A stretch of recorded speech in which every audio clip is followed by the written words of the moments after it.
It wasn't until they saw a photo of the CEO's wife on the phone. Only then did everyone realize that the woman they had just bullied was the CEO's wife. Rumor has it that the CEO dotes on his wife and son. Just as they were worried about facing retaliation, the CEO had already arrived with 100 bodyguards. He did not rush to reprimand these snobbish classmates. Instead, he had the bodyguards keep watch, ensuring that no one left. Then he carried his wife to the hospital for treatment. Fortunately, both his wife and son were unharmed. To take revenge on those people from the classmates' gathering, the CEO decided to return to the hotel with his wife. Meanwhile, the classmates were blaming the man and his first love for their misfortune. The man was so frightened that he was completely distraught. He couldn't understand that in their previous life, the woman had loved him so much. She had even promised to bear a child only for him. But in this life, the woman had abandoned him and married the CEO. Suddenly, the woman walked over, her arm linked with the CEO's wrist. The classmates, upon seeing this, immediately knelt down, pleading with them to let them go. They claimed that it was the man and his first love who had wronged them. The CEO paid no attention. Instead, he had his wife sit down and then began his reckoning. First, the CEO took out the cake delivery receipt he had given to his wife. He asked whose name was on it. One of the classmates immediately accused the first love,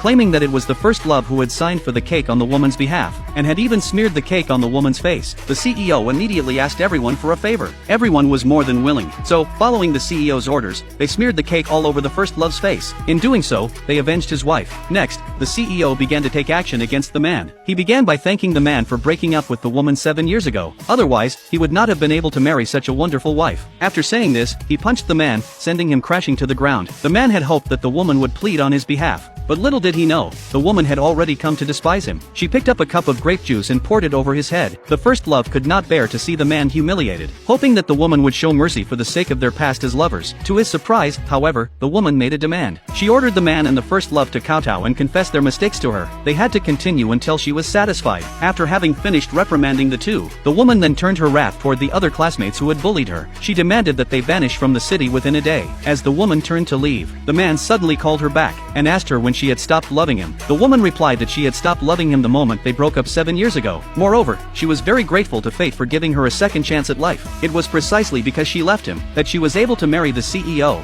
a wonderful husband. Thus, she went on to live a happy and fulfilling life. But the first love was not willing to accept this. She claimed that the woman had merely married a rich man. She further asserted that the woman had no real abilities. The woman ignored her and left without a word.